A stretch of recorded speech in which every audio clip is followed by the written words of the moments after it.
Yon, good morning mga friend. Ito ang bubungad agad dito sa Tanawan, ang mga e-trike, kasi napakaraming e-trike na dito. And yan ang ginagamit nila na pamasahero, para ika nga parang pedicab ba. Yan. So legal yan dito sa Tanawan. So yun mga friend, kung didiretso tayo papuntang Burawin yan, papuntang Baybay City and Babuyog, and ito naman papuntang Dagami. Pero pwede ka din dito papuntang Burawin, kasi ang Burawin nasa dulo. So pwedeng dumiretso doon, tapos magliliko ka Putudulag. Ito naman Dagami, tapos Burawin ang next. Doon, shout out bro and mom. Man, diba nakita nyo mga friend, e-trike uli, di ba?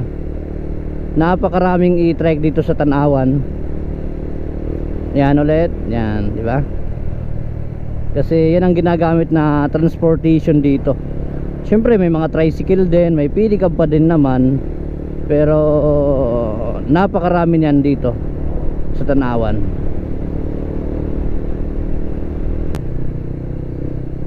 So yun mga friend, magle-left turn tayo dito.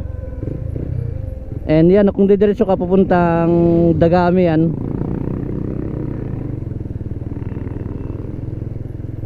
ito ang papuntang munisipyo.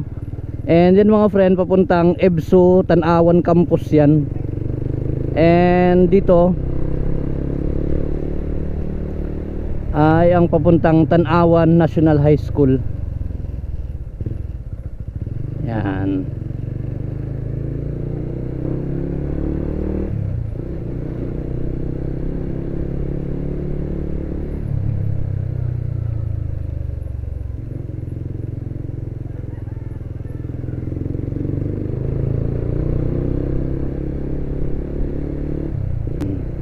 Ang video na ito mga friend ay para sa mga kaibigan natin na nasa abroad na, nasa Manila, nasa Luzon o Mindanao, na taga Tanawan, para makita nila, makita nyo po ang ganda ng lugar nyo. Yan.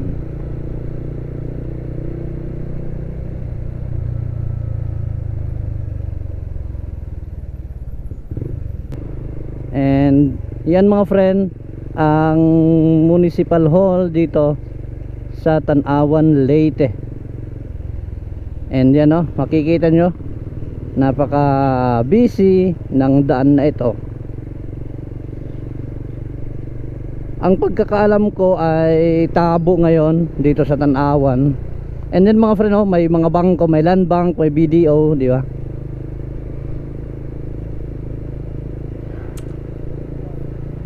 Ang park nila ay nasa loob.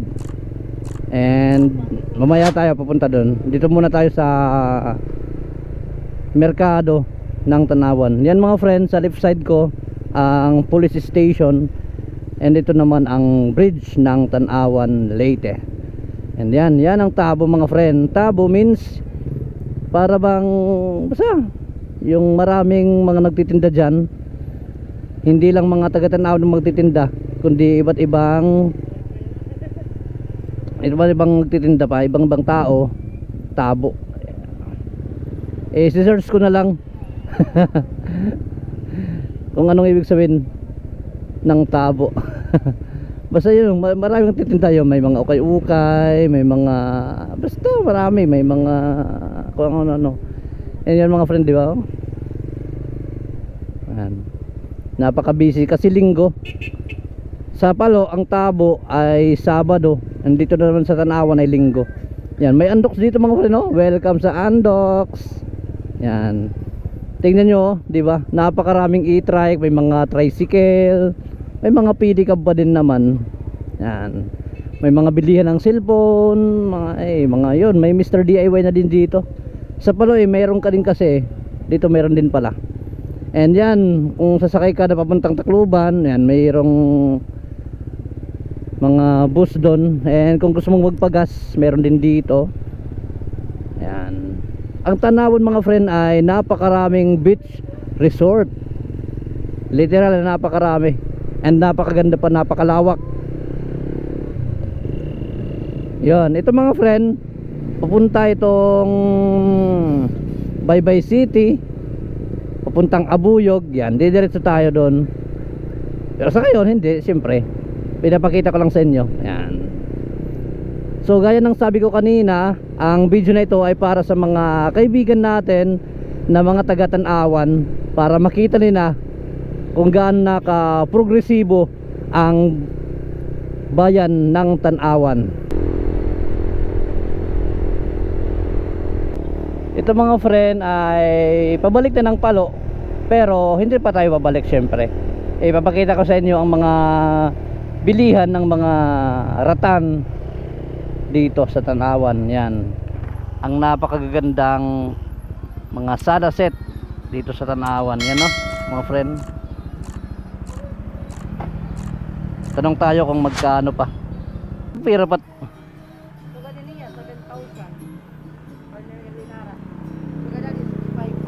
oh, 7,000 na ano kada 7,000. Husay. 7,500. Ano ko ang latin? Oh, an ordinary. 4,800. 4,800 adi 7,500. 6,000. Mga ni.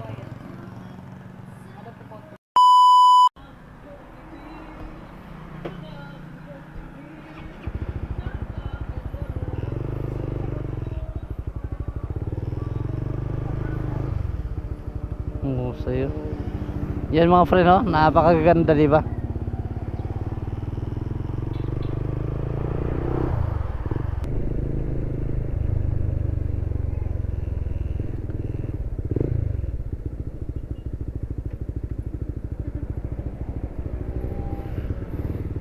Ito mga friend, shortcut ito papuntang simbahan ng Tanawan.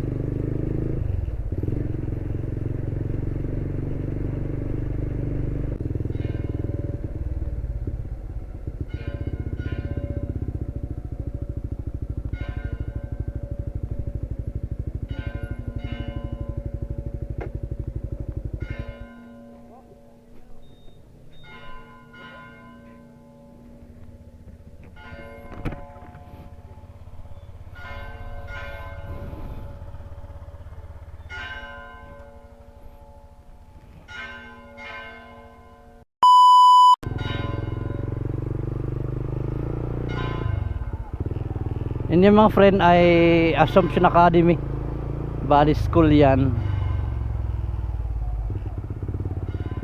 Yan, ito puntahan natin ang plaza ng Tanawan.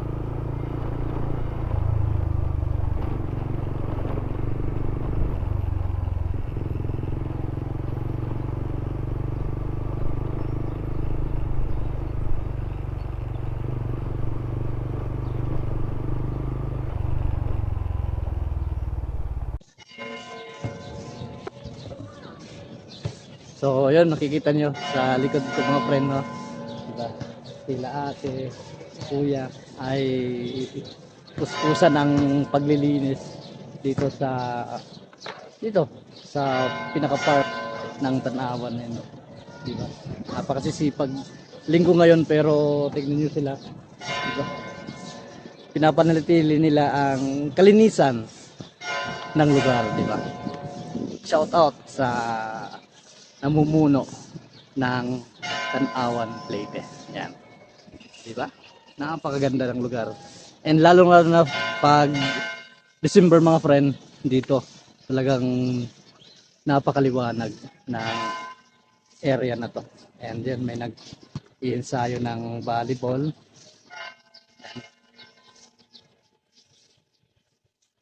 Wow, ang laki. Napakalaki ng aso. And yan, sa mga di pa nakasubscribe, di pa nakafollow kay friend mo to, baka naman.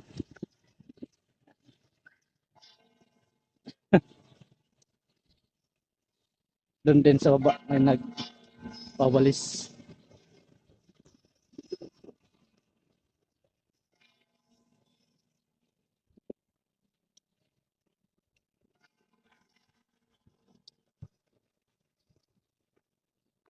Ay mga ate, welcome to my guys.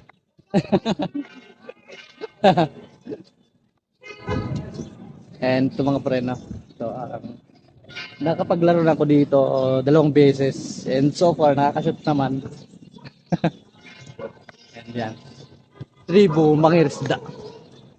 Dahil syempre, ang Tanawan ay mayaman sa isda kasi napakalawak ng dagat nila dito. And sabi ko nga kanina, diba, napakarami ng beach resort sa Tanawan. And yan mga friend, Tanawan 1 Central School, and yan ang munisipyo. Okay.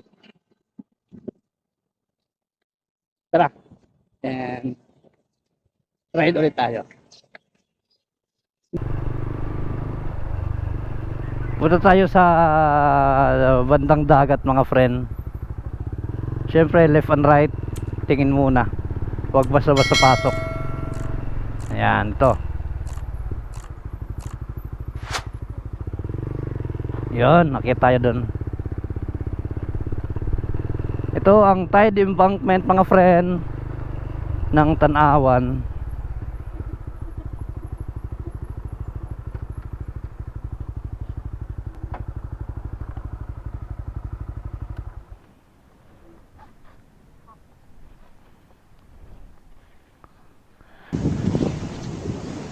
Puntahan natin para makita nyo ang napakagandang view ng dagat dito sa Tanawan. Yan. Wow, napakalakas ang alon. Wow. Tingnan nyo mga friend, kung wala ang tide embankment na ito, tingnan nyo ang lakas ng alon. For sure papasok yan dito, diba? Kaya nagawa ang proyekto na ito. Tingnan nyo, lakas, grabe. Ang presko ng hangin, diba? So yun mga friend, nakita nyo ang ganda ng lugar. Sa tuwing pupunta kayo dito sa Leyte, ay puntahan nyo po ang Tanawan kasi napakaraming beach resort. Dito ay wala, pero doon sa may Santa Cruz, tapos doon sa may Bislig, napakaraming resort. Pero dito sa proper wala kasi walang area kasi nakatay din embankment. Pero doon banda and doon ay may mga resort, and kung gusto mo din ng swimming pool ay meron sa Hayan. So yun, please subscribe mga friends sa Facebook page ko and sa YouTube channel ko. Baka naman. Peace.